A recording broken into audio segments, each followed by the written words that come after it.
Hey, everybody, welcome back to another episode of the Mr. Productivity Podcast. Hey, have you gone to MrProductivity.com yet? M-I-S-T-E-R, MrProductivity.com. Go there. You'll find out a bunch of goodies and everything you want to know about me. But enough about me. I want to introduce my guest on the show today. Donna Dube is a certified director of operations, business growth strategist, and host of the CEO Amplify podcast. She helps establish online service-based business owners maximize their impact and profit, focusing on smart work practices and strategic growth. With years of experience guiding 6- and 7-figure businesses, Donna empowers CEOs to leverage their time, talent, and tactics effectively. Donna, welcome to the show. Thanks, Mark. I'm so happy to be here. Well, I'm glad you're here and you're all smiling. For those of you who are watching this on Spotify, X, Facebook, or YouTube, if just an audio podcast, you don't get to see our smiling faces, but you're still going to get tons of value. So I'm excited to dive into the conversation today because one of the first things I want to start off with, and I know that's kind of a bad conversion or a bad, what's that? Segue, yeah. It's okay. It's my show. I do it the way I want to do it. That's my show. right. So you have a philosophy called doing less better. And I tell you, that's the reason why I want to start out with that is because a lot of people don't understand what productivity is. And I've got a saying, you can be productive being busy, but just because you're busy doesn't mean you're being productive. Because you could, a hamster is really busy running on the wheel, but they're not going anywhere. So let's start off with the power of not necessarily working wall to wall and breathlessly, but actually doing the right things, which may be less. Yes, 100%. So I think for many listeners, and I too was in the same boat, when we start our business, we think we got to do it all. We don't have anybody helping us and we got to do it all, got to grind and hustle and work, to the bones so that we can grow this thing that we started. But the truth of the matter is a lot of what's happening day to day in our business isn't bringing us a return on investment and isn't moving the needle forward. And so as business leader, we want to make sure that the time we're spending working on our business is productive, is moving the needle forward, is revenue generating. And that means sometimes we got to let go of things that are not. And I get it. That's hard. That's really hard sometimes. But the easiest way to do it is to look at the objective data. Okay, I'm spending 5 hours a week doing this thing, social media posts, making Canva images, whatever it is. Are people actually clicking? Are they following through and taking the action I asked them to? Or am I just getting 2 likes from, my business bestie and my mom, right? So if that thing isn't giving you that return on investment, it's not bringing revenue directly to your business, why are we spending time on it? I have a question I like to ask myself and ask my wife, is this making us money? Yeah. So it took me 2 years to hire a lawn guy. I'm not a lawn guy, and this guy does a phenomenal job cutting my lawn, edging my lawn, making it look gorgeous. Why am I out there as Mr. Productivity cutting my lawn? So as we grow our business, I'm asking my wife, she says, I'm going to do thus and such. I'm like, is it going to make us money? Is scrolling on Instagram going to make you money? Is endlessly listening to podcasts and audiobooks, is it going to make you money? And I think that's a good question for leaders and solopreneurs to ask themselves, is this going to make me money? So what I do, we're recording this podcast right now. When I'm done, I hand it off to my wife who works with me in the business, and she does everything else because I'm not good at that. I can do it if I need to do it, but she is much more detail oriented, and she takes part of that because I am the brand. So I want people to ask themselves that question, and I'd like to know your thoughts on this question. If we just say, hey, is this going to make me money? Now, I realize you may not be able to have a maid or a personal chef at this point, but as you go forward, ask yourself, is this activity making me money? If the answer is no, maybe I go out and outsource it to somebody. What are your thoughts on that? I totally agree. And I think sometimes we're nervous as business owners to start to look at outsourcing because we think, oh, how much is it going to cost? Am I ready for it? We're not sure we have the capital and the income for that. But I want you to think about what you're outsourcing is giving you back time, right? So if you outsource for someone 5 hours a week, let's say, remember, we don't have to start with a full-time employee with benefits and all the things. It can be a very small amount to begin with. So if you outsource those 5 hours a week, and then you are intentional with how you spend those 5 hours a week, now that's where you're going to see the gain. If I outsource 5 hours a week and then I micromanage them for 3 hours and, I scroll on Instagram and I waste my time, well, then I haven't benefited, right? The other side of the coin 100%. Is we want to bring someone on who's going to help us produce revenue in the sense that they're taking something off our plate and or they're directly relating to revenue. So are they going to make revenue on month 1? No. But by month 3, by month 6, we should start seeing more revenue coming in, having them in our business. I'm so thankful that you said the word needle moving because a lot of people come to me and they say, Mark, teach me to plan. And I'm like, stop, time out. That's the end. That's the last step. We have to start with 2 other things. What is your why? Because I believe your why feeds your goals. The goals are the thing that move you toward that dream, that aspiration you are achieving, you're trying to achieve.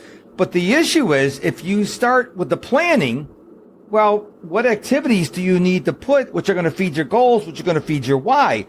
So I want people to think about it differently. Why, then goals, then planning. Because if you have a goal, you're going to have to say to yourself, what do I need to do to achieve my goals? That's what goes on your plan. Yes. You just can't plan for the sake of planning, yes, correct? 100%. And we see this happening in businesses when we don't do that why, that important step first. What's my mission? What's my vision? Then what ends up happening is we pick a random goal. Okay, I want my revenue to be 250,000, right? We have no idea why. We don't know if that's enough to even support our family and provide the life we want to live. It's just a number that we pulled out of the sky. Maybe somebody else we know has that goal, or it sounds bigger than where we are right now. Like there's no objective data for that, right? And then you're right. You end up with, okay, that's my goal. But then we don't take it a step further and say, but what activities do I have to do to be able to reach that goal? What products, what programs, what services do I have to sell? At what price point? To how many people? Right? All of that we can have a plan for beforehand, but we need to know the direction we're going and why we're doing this, right? So that our goal is rooted in what we actually want out of this business. You mentioned tracking your time, also known as time auditing, because most people are keeping their stuff in their head and they're telling themselves stories. Oh, I got a lot of good things done today. And you ask them what, they're like, I made progress. I'm like, well, what progress did you make? But when you write down what you're actually doing and how long you spent doing it, and to use your word, is it needle moving? Well, now it's very convicting because you can go, yeah, I had 10 things on my to-do list. I got 9 of them done. Yeah, but the 9 took you 5 minutes to do and they weren't needle moving. So I think everyone on a regular basis, I do it on a daily basis, do a time audit. And all you have to do, I got one of these paper planners, and I actually write down what I do during the day. Not what I plan, because what you plan and what you do could be 2 entirely different things. And all you got to do is if you put like 2 to 3 o'clock, you're going to network. But you actually scroll on TikTok or Instagram. Well, what I do is now I don't spend time on those social media platforms, but you cross off networking, you write down wasted time on social media. So when you do an audit of yourself, you're like, ugh, I really didn't have a productive day. But if you don't do that, then you start telling yourself stories, which, let's be honest, we're not going to tell ourselves bad stories. We're going to tell ourselves good stories. Yeah, 100%. I totally agree with you on the audit, and I encourage my clients to do that. You know, there is some objection to it, no doubt. It's not the shiniest and the sexiest thing to do in our business, right? So I understand that. But like you said, Mark, the gold mine that you get out of it when you analyze the data is huge, right? And that self-accountability, that radical honesty with ourselves is really what we need. And so if you don't like the timing every day and writing it down type of thing, you can gamify it a little bit. And so I use something called a CEO score. So I sort of measure myself each day. Where did I spend my time? And I give a dollar amount to those things. It's not the amount that I'm paid. It's not the amount I would pay someone to do it. It's more about, my sweat and my equity, right? And what happens is those things that are growth level tasks, those needle moving forward tasks, get a higher dollar amount than some of the maintenance, the day-to-day tasks, right? So if I'm posting on social media, or I'm doing invoices, or, I'm fixing email sequences on the back end, that's more of a maintenance task. And so I'm going to get a lower dollar amount. And I figure out what my ideal CEO score should be based on my annual revenue goal. So the higher my revenue goal, the higher my CEO score, the more time I need to be spending as business leader in those growth level tasks. And so it just helps to kind of figure out, how am I doing this week? And some weeks, I'm way up there because maybe I went to a conference and I had networking and I did, some extra things, right? And other weeks it's on the lower end, but it gives me a sense month to month, how am I doing to make sure that I'm allowing time for those growth level tasks to land on my calendar and actually do them. I like the idea of a CEO score, and you can even simplify it. I remember travel guides where you look in the restaurant and it'll have a $1 sign, $2 sign, $3 sign, $4 signs based on how expensive it is. And so you don't have to get in the weeds. You can just assign it how many dollar signs you want. And that way you're going to be able to look at it and go, ooh, there's a lot of single dollar signs on my day. Probably wasn't really productive. Because one of the things I hear as a productivity coach all the time is I don't have enough time. You have the time. What you lack is priorities. And by using your CEO score, you're going to oh, wow, my priorities are really messed up today because, again, all I see is $1 or $2 signs. Where are the $3, $4, and $5 signs activities? They're not there. Yes, exactly. And I'm sure you hear this all the time too, but that myth that, my calendar has to be full from the time I open my laptop till I shut it, right? That's not how we humans work. We're not machines. We do need a break. We have to get up. We have to walk around. We need snacks. We have to clear our mind. And so allowing white space on your calendar is the right thing to do. I have over the years come up with a system. So I don't work wall to wall. Never worked. I do have office hours. My office hours are 9 a.m. to 4 p.m. Monday through Friday, because I think especially I think you work from home as well. You got to have a quitting time, because when you went to the office and you work for a corporation, you would have a quitting time. So my hours are 9 to 4, but I don't have appointments from 9 to 4. If I have a coaching client, I want buffer time before my next coaching client or before my podcast interview, because I need that downtime. So I work, I have downtime. Work, I have downtime. I had one person on the show a number of years ago, and they were a coach, and they would have clients from 7 a.m. to 7 p.m. And I'm like, I would never want to be at the end of the day. And he goes, why? I'm like, there's no way you're as good and as fresh at the end of the day as you are at the beginning of the day. And so I will only take 3 clients on a day. So once the third appointment is booked, my calendar's blocked, because I know myself, I cannot be as good if I'm doing too many clients. And it's going to be different for everyone. Some people will do 10 clients a day. For me, the magic number is 3, because I want the first client to get just as good of me as the second client, as the third client. Yes. And I'm glad you brought that up, in the fact that, your calendar is going to look different from mine. And it might even look different in different seasons of our lives, right? Some entrepreneurs are running a household with little kids at the same time. Some entrepreneurs have parents who have health concerns and they're trying to deal with that, or their own health concerns for that matter, right? And so, give yourself some grace and know the season of life you're in and what you can and can't handle in terms of your capacity. So yeah, similar to you, Mark, I like to set up, I call it my scheduling ninja, but it's my ideal calendar, right? And I want this ninja working for me, not against me. And so, yeah, where is my personal time that I need to build in to my days and my weeks? I like a morning time, so that's in there. If you pick up kids from school, put that in there. If you want a date night and you want extra time to get ready, put that in there. Whatever that looks like for your week, block off that personal time.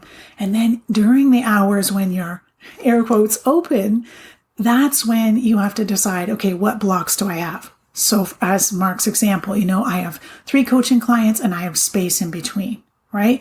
Or every Tuesday I work on, my attract marketing strategy, whatever that is. I have an hour there to work on that, right? So just having those set times. And again, it can ebb and flow. It doesn't have to feel like you're being put in a box and you can't move, because I know for a lot of people, the more creative they want, it to be more loose, right?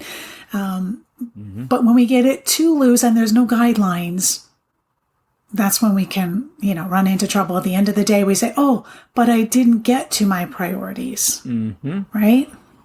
Yeah. Yeah. Let's talk a little bit about tools. One of the tools I use all the time is Calendly. And Calendly has evolved over the years where most of my calendar is only available from 1 p.m. to 4 p.m. Podcast interviews, pre-interview calls. The morning time is my prime time. So I have what's known, I got this phrase from Alex Ramosi called maker time. Now, the only exception I make is for coaching clients. They can book between 9 a.m. and 4 p.m. Most people, hey, I want to get on a call and get to know each other. I'm doing this outreach on LinkedIn. Well, that's only 1 to 4 because I don't want to stop what I'm doing to get on a get to know you call for 15 or 30 minutes in the morning. But I do make an exception for coaching calls. Do you do something like that? 100%. So I have something in the morning, which is an hour every day in the morning, first thing before I open emails, before I do anything. And I call it my growth hour. So that's my 1 hour to work on what I need to do that's a priority in my business, but doesn't have necessarily a deadline of tomorrow, right? So it's not something that, has to be done right now, but it's something that's going to move the needle forward and I need time to work on it. So I have that 1 hour. So if I'm working 5 days that week, that gives me 5 hours in the week, focused strictly on that growth hour. No other tabs are open. It's just strictly what I need to do for my business. I know some people like a CEO day or a CEO afternoon, and I tried that, but Mark, honestly, I would get too distracted, and then I'd say, oh, I have to go to a cafe, and then I wasn't, it was not working for me. So I find this 1 hour growth hour perfect. But again, it's about finding the solution that works for you. Yes, that is so key because people will look at me and they're like, oh, it's just you and your wife, you're empty nesters, you have 2 dogs. I have 3 kids. I had to get up for school and my mother lives with us. I'm like, I don't want to hear excuses because there's a way that you can make what I'm talking about and what you're talking about, Donna, work for you. You may have to get creative. My favorite is when someone's got little kids. I'm like, my kids get up early. I'm like, what time do they go to bed? Oh, 7 o'clock. What time do you go to bed? 11. I think we found the problem. Why don't you go to bed when they go to bed? What? I'm an adult. Why? Listen, if you either go to bed when they go to bed, or maybe you go work on your side hustle, or that's your quiet time, but you're watching Netflix. I mean, let's be honest with it. Again, it goes back to priorities here. Okay, your kids go to bed at 7. You're going to bed at 11. Are you wasting those 4 hours? I remember a number of years ago, I heard Pat Flynn say when his kids were young, he would, after they went to bed, he would work until, midnight, 1, 2 o'clock in the morning. So I don't want to hear excuses. I don't care how many people you have in your house. I don't care what your circumstances. There is a way you can make this work. It may not be Donna's way or Mark's way, but there's a way you can make it work if you truly want to make it work. Yes. And I think a lot of that is really mindset, because let's be honest, we come, some of us, from corporate or whatever jobs we're doing, and we think that our entrepreneurship needs to fit in 9 to 5. It certainly can if that's how you want it to. But if your season of life right now doesn't allow that, and working in the evening works better, there's no rules that you can't, right? But when we have that mindset that we're an employee of our business rather than the owner of our business, then we get stuck there and we think, oh, well, it's after 5. My laptop needs to be closed. I can't work, right? Yeah. Yeah. Another tool I love to use is AI. And I'll freely admit, when AI first came out, I'm like, Terminator, it's going to wipe us all out. But now, this is going to sound silly to the listener, but I hated coming up with titles for my episodes. Now I just feed the transcript in the AI and it gives me like a title. I'll tell it to take the transcript and make a readable blog post, because I'll put the video and the blog post from transcript on my blog, because no one wants to read the transcript. And so I love AI. It'll give me the podcast description. It'll give me the meta description. And not only that, but I use it for my clients. So let's say I'm whining and dining a prospect. Well, I have a thread. The AI I'm using at the time of this recording is Claude. And I have a thread just for client. It'll say client-Donna. And every time it'll give me, what to say, and I tweak it from my own use. Then I send it to Donna. And if Donna doesn't reply in 3-4 days, I go back to that same thread and I'm saying, okay, Donna still hasn't replied. It knows all the emails and DMs and texts I sent to Donna, and they'll write another one.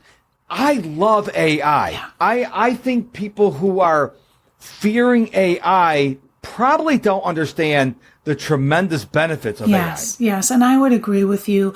I think too, like you, most of us were hesitant when the thing first came out because we're like, oh no, right? But it does take a little bit of work to learn how I prompt the thing, how I converse with it so I can get what I want out of it, right? So if you haven't touched it yet and it's the first time and you type something, you might get something wild in response, right? Because it takes a little bit of training for us to know how to prompt it properly. But I agree with you. There's so many areas of our business where we can use AI. And I think it's really powerful for people who are solopreneurs and may not feel that they're ready to bring on people, because you can use it in so many different ways to help make things faster, right? If I prompt it and it gives me something, I'm now 75 or 80% there. I take it, I edit it, tweak it, make my language there, and then we're good to go. Rather than sitting at the blank screen going, right, now what am I gonna, right? And we've all been there. We've all done that before. I know one thing that I used it for recently that I found really helpful was when you're trying to think, okay, I want to come up with something new, maybe a lower cost item or offer for my clientele. What would be something, like where are these people in their customer journey? What would be something I could offer them that would give them that quick win?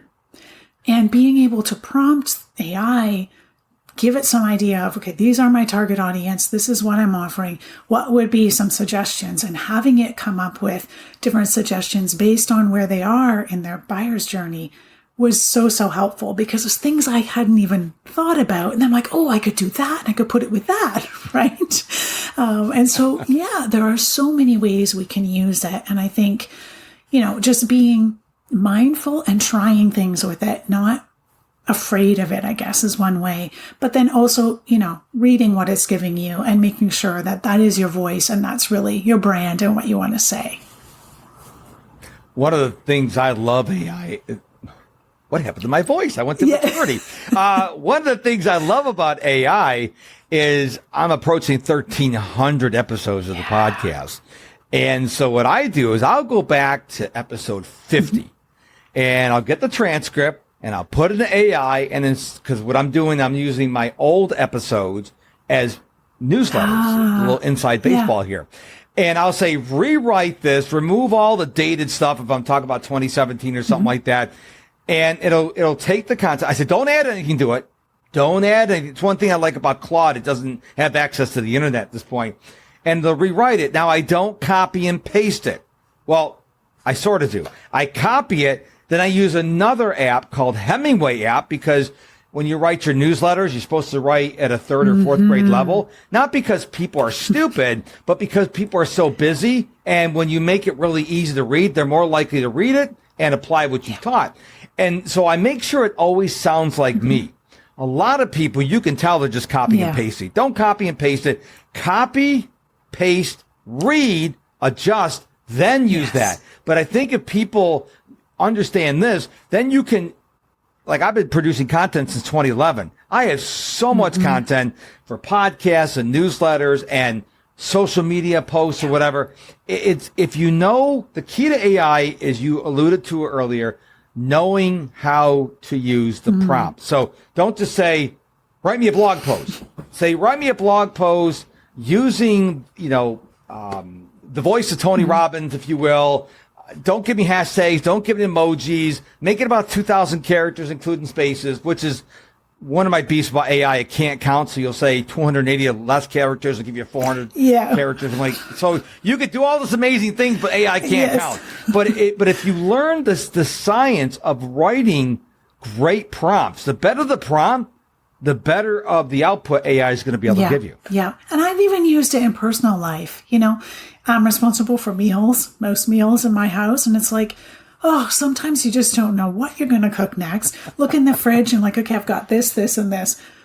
Put AI and put it, and it'll give you some suggestions. And, it just, again, it helps you get the ball rolling and get the process started, right? Rather than sitting in, okay, we'll order out again because I'm not sure.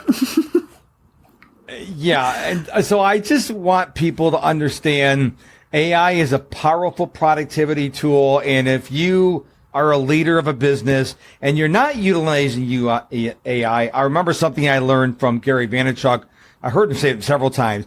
Then you go to YouTube and you search for AI or how to use AI and look at the top 20, 30 videos and just learn.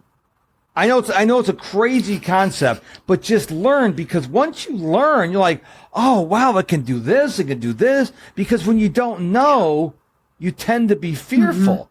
But when you understand it, like, oh man, that's going to save me a lot of time because I don't like doing X, but I can have AI get me, like you said, 75, 80% there. And so just go learn it. Don't fear it. Go learn it. And I think that is a pretty good piece of advice across all aspects of life. Most people, I would argue, are fearful because they don't understand whatever the thing is. So go learn about it, especially with YouTube. There's no excuse for you not learning whatever that is you fear. Yes, 100%. I mean, I'm dating myself now, but I can remember when the banks were going to bring in ATMs. Yes, I remember that. Oh, what's going to happen? We won't have any bank tellers. Everybody's going to be out of a job, and right? But guess what? We survived. And now most people are very happy for that. Just pop in quick, go in the bank. I can go there after hours. I don't have to make sure I'm getting to the bank when it's open. And it's a convenience that we all enjoy. I can't remember the last time I went to my credit union because I do everything on my phone now. And now they have deposit for the very, very few times I get a paper check. I can just take the picture of it, endorse the back. And I don't know how that works. I don't have to know how it works. All I know is I endorse it, photograph the front and back of it, and submit it through my bank's app, and the money's in the account. So, but don't fear. I remember I heard a story a couple years ago where they're closing a mine in Pennsylvania, and they told all the miners, "Hey, we're going to close this mine, but here's what we're going to do. Anybody who wants to, we're going to teach you how to code." And what's amazing, 50% of the people said, "Yeah, great." 50% of people complained that the mine was closing. They gave you an opportunity. They were going to pay for your coding school. But there's a growth mindset and there's a fixed mindset. The growth mindset people said, that's awesome. I'll learn a new skill. I'll get out of the mine. I'll get to work in an office on a computer. And so it's not just the miners. People who are like you and me are afraid of using AI or Calendly or something like that. Instead of having, hey, let me learn this thing. I'm kind of scared about it, but let me learn it. You may actually fall in love with it, and it may change your life. And I've seen this with other tools as well, in terms of just using the tool as automation. So I know some business owners I work with say, oh, I could use that automation, but I still want that personal touch. I want my clients to feel like it's me and it's not just automated. But I believe that using those automations is just like delegating to a person. Yes. Right? And so you're not going to automate everything in your business where you literally sit back, put your feet up, and the money rolls in. That's just, only. Right. That's not reality, right? But for example, let's take this podcast. If I had to sit there and go back and forth with Mark on emails, are you available on Tuesday at 3:00? No. How about 6:00? Like, what a waste of our time, right? But using the automations built in, I can pick a time. It gets on my calendar. It gets on Mark's calendar. I get reminder emails. Here's the link, etc. And so neither of us have to have our hands in that process, right? Now, of course, yes, Mark has to be here. He's the brand of his show. He has to show up and do the podcast. But again, like he was saying, afterwards, there's a whole other piece that happens. It doesn't have to be him. So I encourage business owners to actually think about the different systems and processes they have in their business and what pieces are we most responsible for as business owner, and what pieces can we automate, can we delegate, can we outsource, can we let go, right, to make things easier for us. I teach a concept called the ODE method, which stands for outsource, delegate, automate, and eliminate. And if you've never heard of it, what it is over several days, and there's no magic number of the days, you write down most of what you do.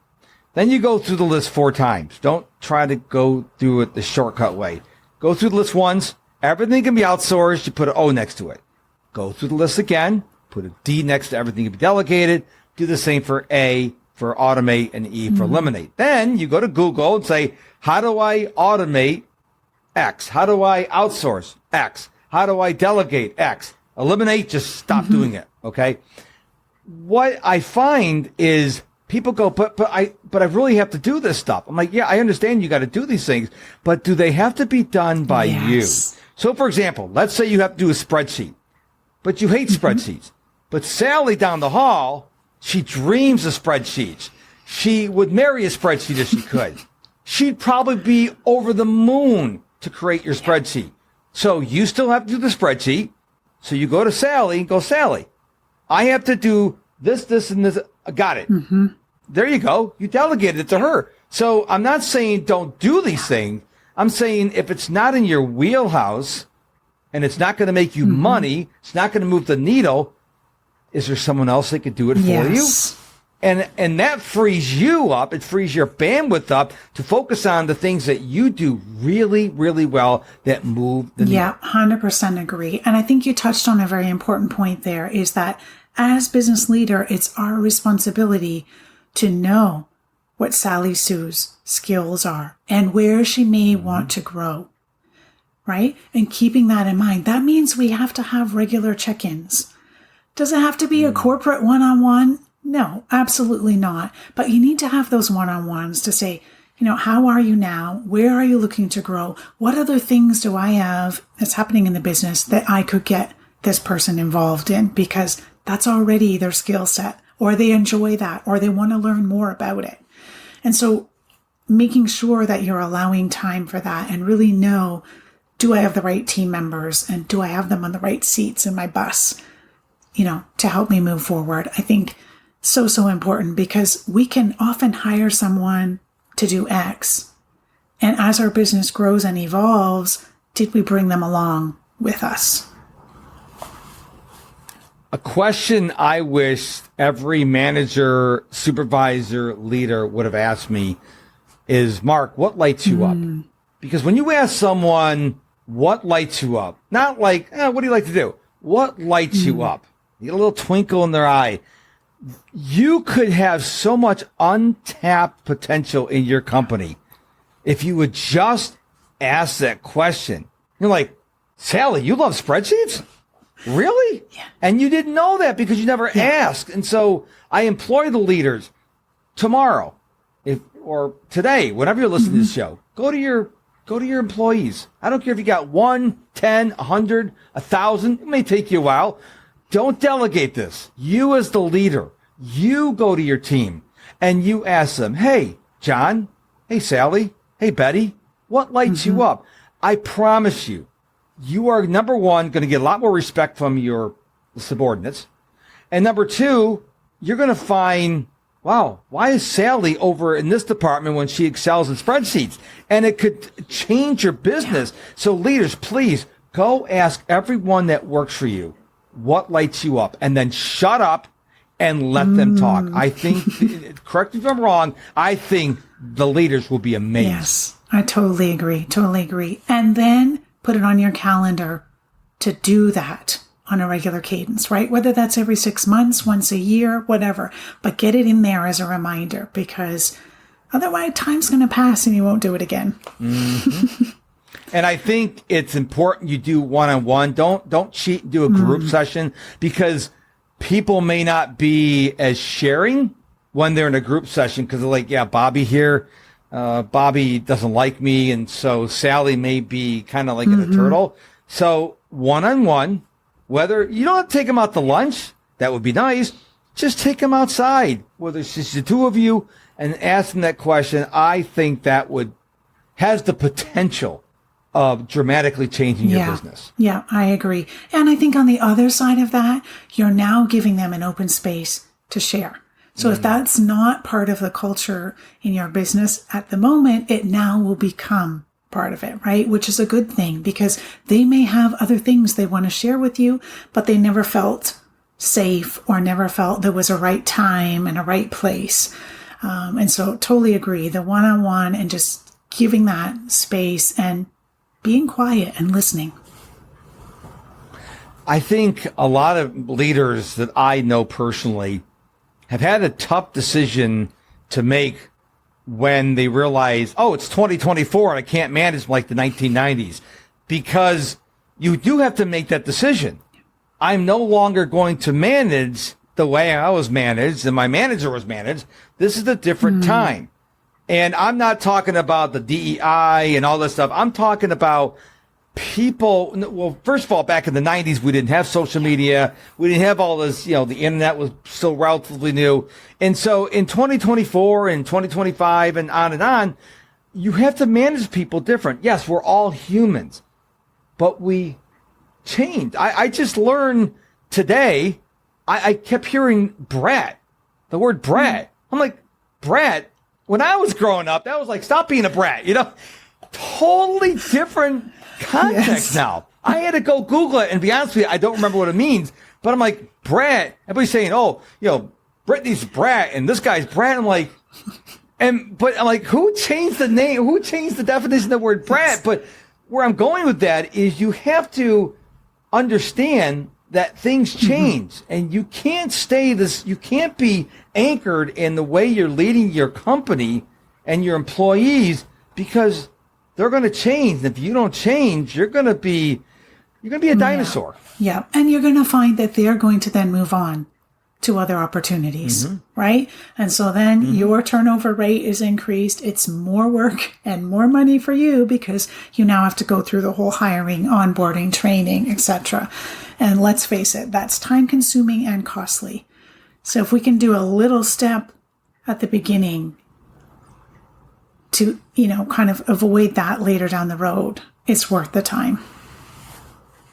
Right now, I'm trying to find the article. Okay, so now, as of August 2024, brat is being confident, putting yourself out there, being out, being about, being the center of attention. Now, okay, totally different. Totally different than when we grew up, what a brat was. And I'm like, who decided, hey, we're going to take this word, completely change the meaning, and we're going to start saying it? And people like our generation are like, what now? What is happening with our word brat? That's right. So if I really want to use the old word brat, what word am I supposed to use? I know, exactly. See, this is why you don't change words like that, because then people like us, we're both Gen Xers, and we're like, wait a minute. No, if I tell a kid, you're being a brat, they're going to say, thank you. I'm like, what? What's happening right now? Yes. But I think you bring up a good point, because, especially in this online world, many of our teams are remote, right? We're working with people in different time zones, different areas of the country. And so we have to have some trust there. I hired Sally to do, my marketing, right? To implement my marketing strategy. I have to have some trust that I've given her some guidelines on what I want her to do and that she's going to spend the time that I need doing those things. If we can't trust, why do we have that person on our team still? That's a great question. And I understand. Now, I've been working remote since 2005 when I got fired from my job. So I didn't miss a beat during the COVID thing. But there are leaders, again, this goes back to what I said a few minutes ago. They're old school leaders. They're like, why do we have to work remote? And I want all these people back in the office. I'm like, okay, wait, stop. Maybe some of your employees work more efficiently at home. I mean, I don't think it's a black and white thing. I think you need to just go, okay, you know what, Donna, man, her productivity is soaring at home. Why would you want to bring her back to the office? Because she's demonstrated she's more efficient working from home. But Ted, his productivity tanked working from home. So you bring him back to the office. I think you need to look at every employee differently because everyone's got different strengths and weaknesses. Yeah, 100%. For sure. And you're exactly right. During COVID, we were all forced into a work from home situation. And some people thrived. Some people had a setup for it. They were ready to go. And in others, it's like, well, I got no space. I got 3 kids running around. I got no quiet.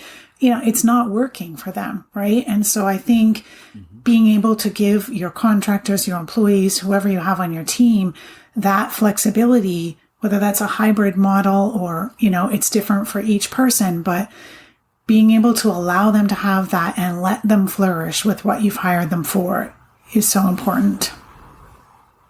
And again, I said this a couple times in the show, no excuses, leaders.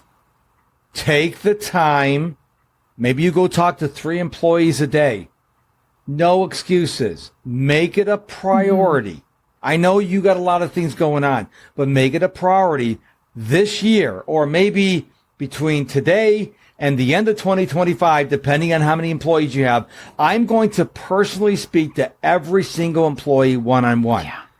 And if you got like 3,000 employees, maybe you do 3 a day and it takes you 2 years. But like I said, they're going to say, wow, this guy really cares, or this gal really cares about me. And then just you showing that you care, they're going to like, wow, all of a sudden they're going to sit up better.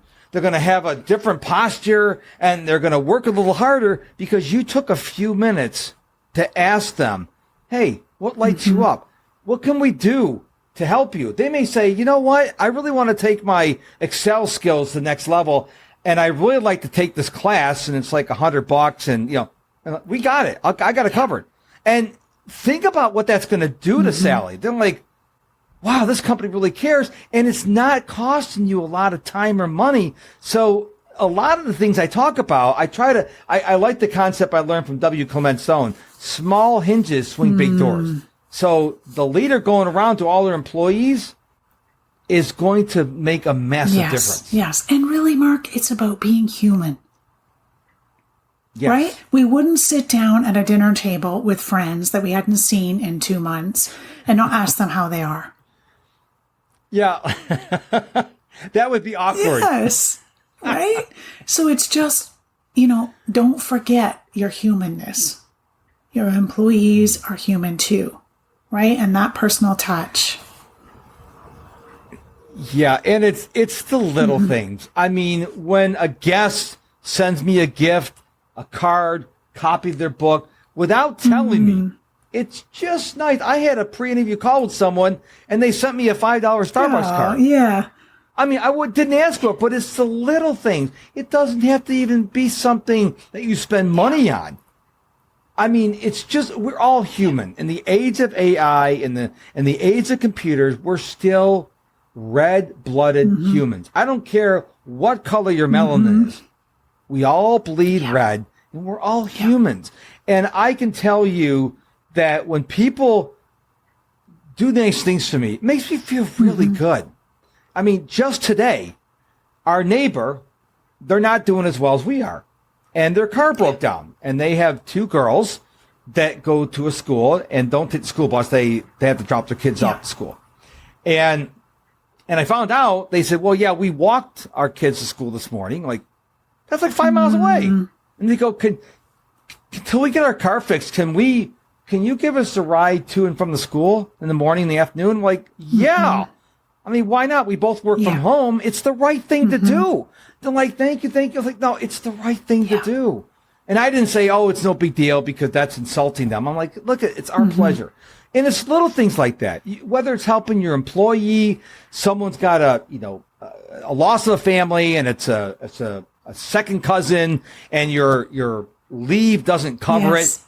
Let them go and pay them for it. I mean, or if they want to take an extra day off because their son they haven't seen in 5 years is home from the Army, give them the extra time with pay.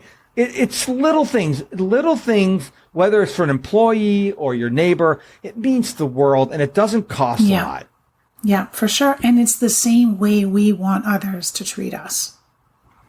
Right?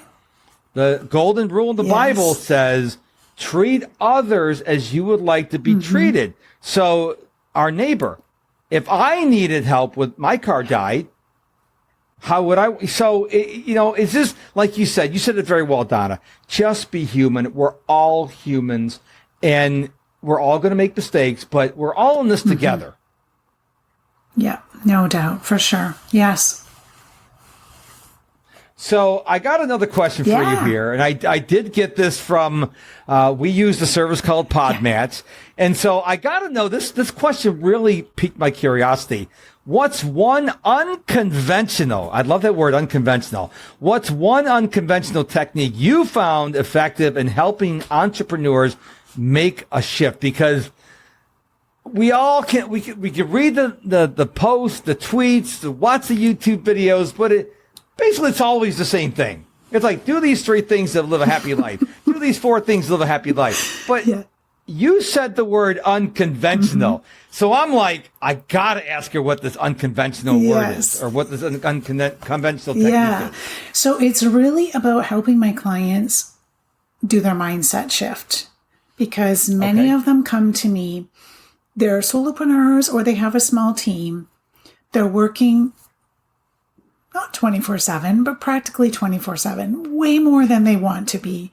They're feeling overwhelmed, but they want to grow this business. I remember one client said, I've created this monster and I don't know how to control it. Right? Oh, yes. No. And so they're in a spot where they want to grow the business, but they're already working so much. They don't feel they're being effective with their team. And many of them don't consider themselves the CEO. Or if they do, they think they're the chief everything officer. Right? Yes. So it's really starting with that mindset shift to say, yes, you need to start thinking and acting like the CEO of your business, whether you're making $100,000 a year or $3 million a year. And so what we like to start with is what I call a CEO Power Hour. And really, it's just 1 hour. It's non-negotiable on your calendar. It can be a Monday morning. It can be a Friday afternoon. It can be a Sunday afternoon. The day doesn't matter. What matters more is that it's this 1 hour, same time every week, and non-negotiable. So it only gets moved if there's some life crisis happening. And the reason we want that mark is because we're creatures of habit. And so we want to know every Monday, that's when I'm doing my CEO Power Hour. Okay, so what am I supposed to do during this power hour? Well, this is a time to do 3 things. Review, reflect, and set your priorities. So we're reviewing a few of our metrics, reflecting how our week was and how our next week is going to be. If we need to shift some things because maybe we've got a trip out of town and, we've got too many things on our calendar, or something's double booked, or we just need some self-care this week and we need to, back off a little bit. And then what are our top 3 priorities going to be? And the reason for doing this each and every week is 1, it's a habit, but 2, it's allowing us to see where we are in our business. Because so many business owners say, oh yeah, these are my goals. I made them in January.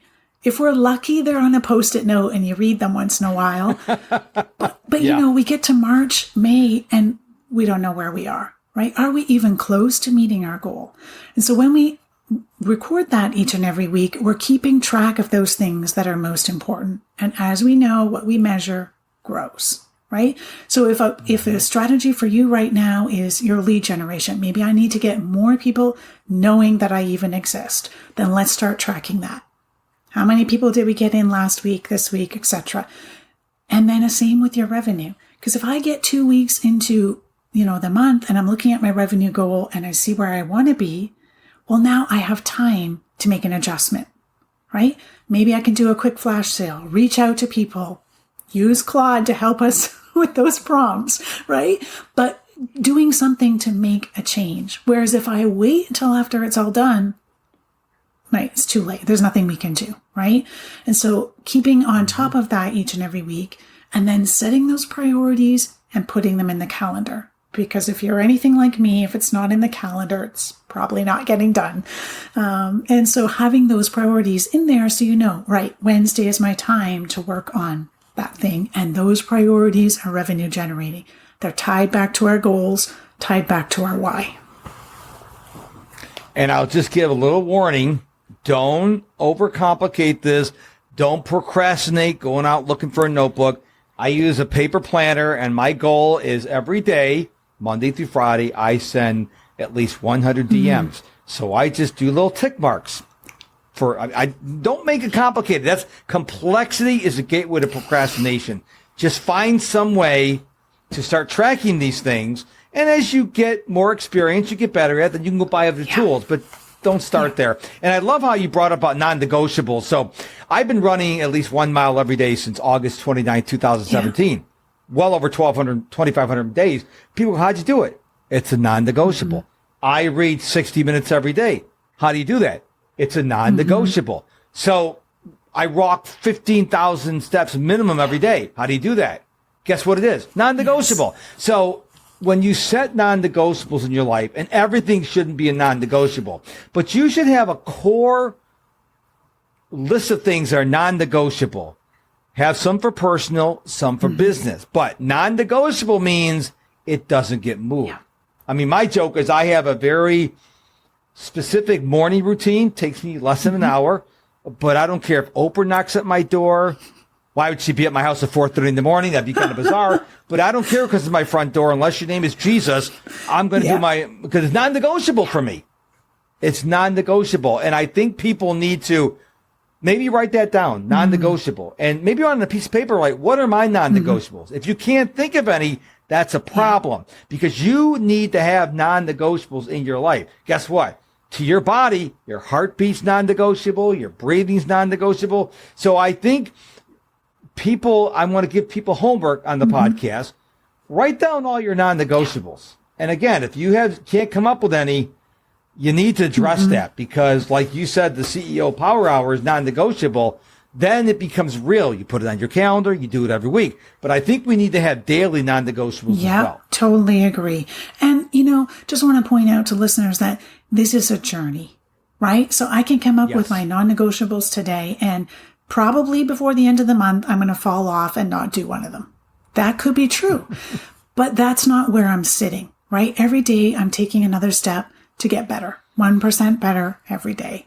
And so if I, didn't do it yesterday, let's analyze why I didn't and set myself up for success tomorrow so I can do it, right?